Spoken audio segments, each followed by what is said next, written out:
салом, ахбори озодӣ аст ва ман Хиромон Бақозода. Сархати хабарҳои муҳими рӯз аз ин қарор аст.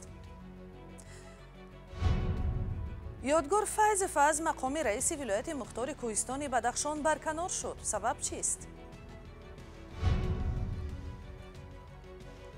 писари Иззатамон гуфт падарашро барои пули ночиз зиндонӣ карданд ва умедвор аст додгоҳи болои ҳукми падарашро бознигарӣ мекунад.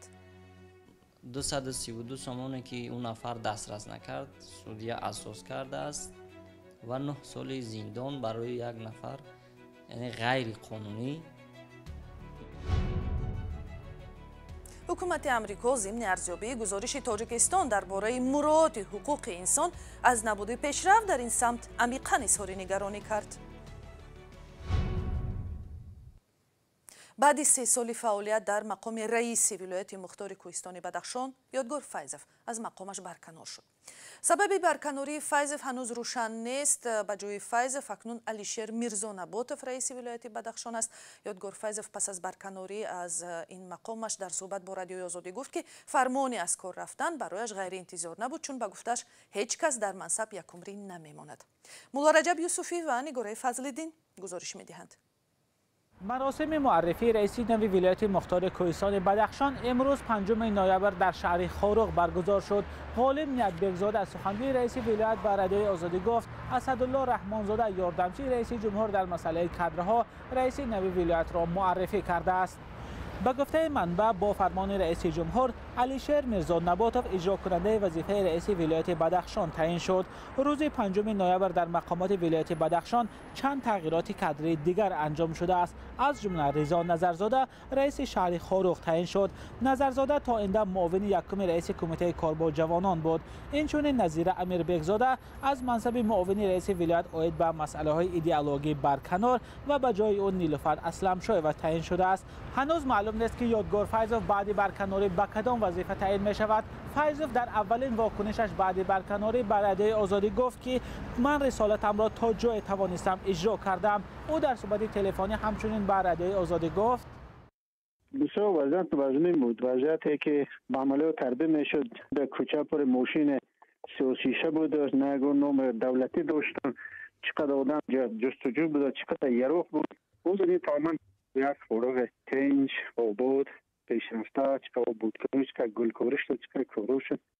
یادگار فیضوف 3 سال پیش در پی انتخاب تند رئیس جمهور امام علی رحمان از وضع تامین امنیت در ولایت بدخشان رئیس این ولایت تعیین شده بود. پیش از این او رئیس بنیاد آقاخان در تاجیکستان بود. فیضوف در حادثه‌های سال 2012 در شهر خاروق میانه‌روی بین حکومت و فرماندهان منطقه بود. یادگار فیضوف 60 سال داشته، همزمان معاون رئیس مجلس ملی پلاتای بالای پارلمان است. او زاده دهه پارشنوی ناحیه شغنان بوده. دانشگاه کشاورزی تاجیکستان را با اختصاص بیتار ختم کرده است. کار را در سالهای شوروی از آزمایشگاه بیتاری ولایت بدخشان شروع کرده، بعداً به ساحه کمسمان گذشته است. علیشیر میرزانباتوف همکنون رئیس نوی ولایت بدخشان تا این دم رئیس شهر خاروق بود. او سالها در ساختارهای امنیتی کار کرده. تا سال 2018 معاون رئیس کمیته دولتی امنیتی ملی تاجیکستان بود. مولو رجب یوسفی، نگاره فضل‌الدین، آزادی، دوشنبه. дар фармони барканории Файзов ки сайти президент нашр кардааст дар бораи сабабҳои ин тасмим чизе гуфта намешавад.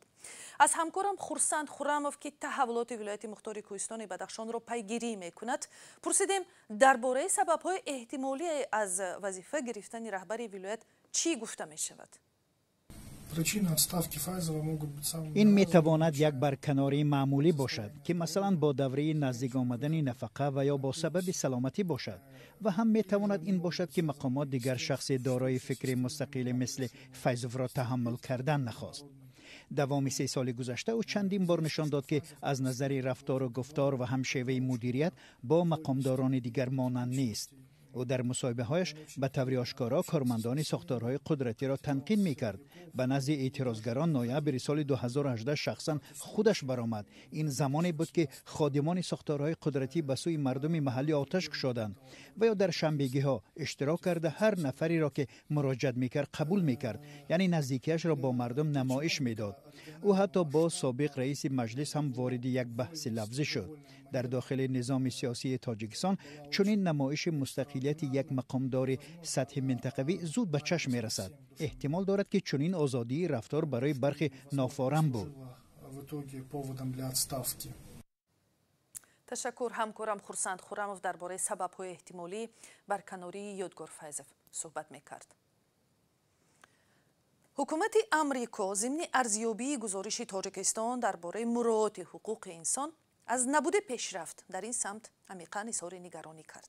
نماینده این کشور در نشست کمیته حقوق بشر سازمان ملل که امسال آنلاین برگزار شد چنین گفت: ما از آزار گوناگون اندیشان تبعیدی در خارج از طرف حکومت نگران هستیم. ما از ادامه گزارشات درباره آنکه نیروهای امنیتی بازداشت شده ها و زندانیان را شکنجه و اذیت میکنند و شرایط سخت و خطرناک برای زندگی در اضطراب هستیم.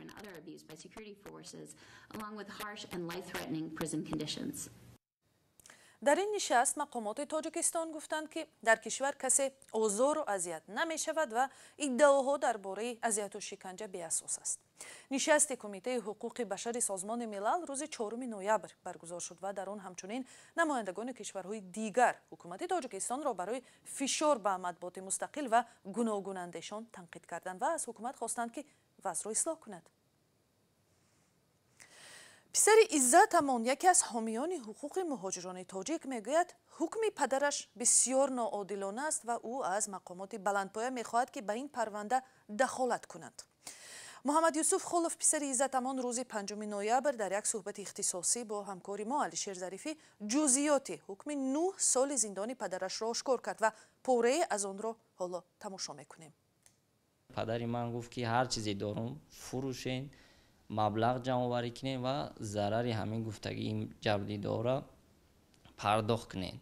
برای همین ما در مسکو پدرم یک ماشینی چیز داشت فروختیم و کمی از مهاجران هم مبلغ با ما روان کردن، دستگیری کردن و ما همه ضررها رو پرداخت کردیم. و در اینجا یک نفر بود که در تاجیکستان قرار نداشت، جبر دیده و اون هم 232 سومون جبر دیده است، 2000 روبل روسی در مسکو قرار دارد و خیلی که خودی همون دادرس با ما گفت که روید در امانت بانک در نامش مقصد یک دپازیت کشوید و چکش بیارید در سود سپرید و که کدام وقتی که اون نفر آمد میتوند که بیاد از سود دسترس کند و ما همین کار رو هم کردیم، چک آوردیم در سود دادیم. ولی آخری مرافعه آمده همون 232 سومونی که اون نفر دسترس نکرد سودیه اساس کرده است و 9 سال زندان برای یک نفر، یعنی غیر قانونی محکوم کردن یک نفر رو 9 سال این با 232 سومون اساس شدگی است. شما چی فکر دارید؟ نظر شما چی است که چرا دادرس چنین کارو کرده است؟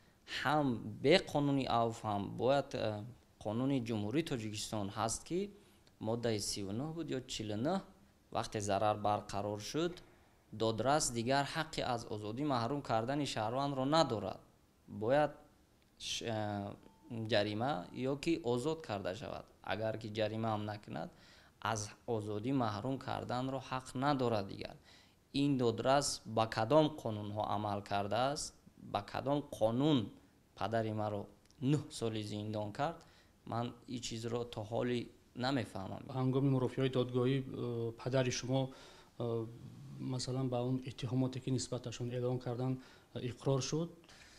در رفتی مرافعه وقتی با جبردیده ها صحبت ها میشد، راستی گپ بعضی جبردیده ها از همون دعواشون دست کشیدن، یا بعضی هاشون بودن که مبلغ هم نگرفتن از دعواشون دست کشیدن و پدری من یگان خیلی اقرار نشده است. حالا که پرونده در دادگاه عالی است، امید شما از آینده این پرونده، امید شما از بررسی های منبعه پرونده چی است؟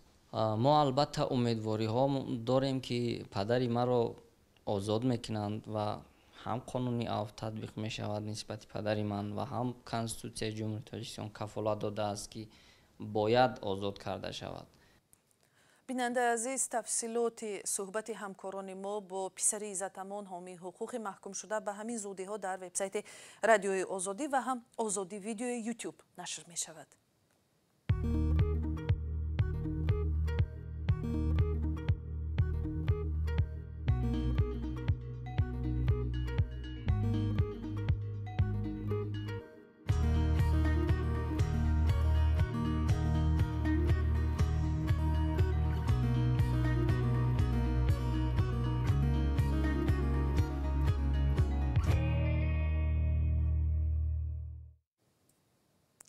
گروهی از دانشجویان تاجیک میگویند با وجود اجازه گرفتن برای تحصیل در قرقیزستان نمیتوانند به اون کشور سفر کنند. قبلا بشکک به آنها اجازه نمیداد به کشور آمده تحصیل را ادامه دهند. حالا مقامات تاجیکستان میگویند که به کفالت امنیتشان حق ندارند آنها را به قرقیزستان راه دهند. فرزان محمدی گزارش میدهد. دانشجویان تاجیک دانشگاه‌های قرقیزستان ادعا دارند که با وجود تلاش‌های زیاد نمی‌توانند وارد قرقیزستان شوند. آنها میگویند هرچند طرف قرقیزستان به قبولشان اظهار آمادگی کرده است، طرف تاجیکستان با ذکر نبودن کفالت بی‌خطری به آنها اجازه گذشتن از مرز را نمی‌دهد. نموندن گذشتن مقصد در گرانسای تاجیکستان گفتن که اونجا ما اولی پریکاز نداریم، ممکن نیست گذشتن. دیگه تامین به خطر اگر کفالت بتن قرقیزو بعد ما اجازه میتیم و میگذاریم. دانشجویان میگویند به آنها از دانشگاه‌هایشان خبر داده و گفتند که راهشان برای آمدن باز شده است و باید در درس‌ها اشتراک کنند. شاهروزخان زائیره و محصل سال دوم دانشگاه طبی قرقیزستان و زاده ناحیه لخش تاجیکستان است. به قول وی مرز از جانب ناحیه لخش که با قرقیزستان همسرحد است تا هنوز باز نشده و برای عبور مرز به شمال تاجیکستان آمده است. از معارف گفتن که اینجا راهها پیشیدن اونجا برن، از اونجا گذشته میتونه گفتن از معارف رای کردن. بعد اینجا اومدیم گذشته نتونستیم 2 هفته پیش. اینا 1 روز پیش بود رفتم گذشته نتونستیم. آخر ماه گذشته خدمات مطبوعات کمیته دولتی امنیت ملی قرقیزستان خبر داده بود که دانشجویان زاده تاجیکستان میتوانند برای اشتراک در درس‌هایشان از مرز گذرند. طبق قاعده نام آنها را در مکتوب مخصوص مرزبان‌های دو جانب دسترس می‌کردند و برای عبور سرحد مانع پیش نمی آمد. ولی نعمت الله عظیموف میگوید پسرش حیات الله عظیموف دانشجوی سال سوم دانشگاه منس قرقیزستان نتوانست از مرز گذرد. تاجیکستان نمانده است. سال کفالت به گردن گیرد اگر ما روی کنیم استودنت. به گفته آنها دهها دانشجوی دیگر نیز با این مشکل روبرویند و هنوز حل آن پیدا نشده است. حکومت قرقیزستان 21 اکتبر اعلام کرد که بازگشت چنین دانشجویان را استقبال میکند و این یکی از تصمیم‌های اولین دیوان نوی وزیران بوده آغاز همدیگر فهمی بین خلق‌های برادر است. طبق آمار مقامات قرقیزستان در سال خوانش 2020-2021 در آن کشور تقریباً 2000 دانشجوی تاجیک تحصیل میکرد. راه دانشجویان تاجیکستانی و عموما شهروندان تاجیکستان به قرقیزستان 21 می امسال ضمن زدوخورد خونین در سرحد تاجیکستان و قرقیزستان بسته شد. در این درگیری دهها نفر از دو جانب کشته و زخمی و خانه و انشاءات سوخته و ویران شدند. فرزان محمدی، رادیو آزادی، شهر خوجند.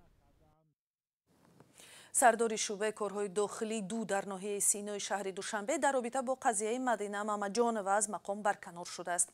منبع‌ها میگویند دادستانی کل تاجیکستان عملهای ظفر اسماعیلزاده را میسنجد. خود او به تماس‌های به تکرار رادیوی آزادی پاسخ نداد. اسماعیلزاده شام 2 نوامبر پس از انجام مشورت کاری اعضای حکومت از مقامش برکنار شده است. و 15 دقیقه که در اختیار داشتیم به پایان میرسد. خبر و گزارش‌های دیگر در سامانه www.azadi.org گذاشته شدند. گزارش‌های ویدیویی را میتوانید از صفحه آزادی ویدیو در یوتیوب تماشا کنید.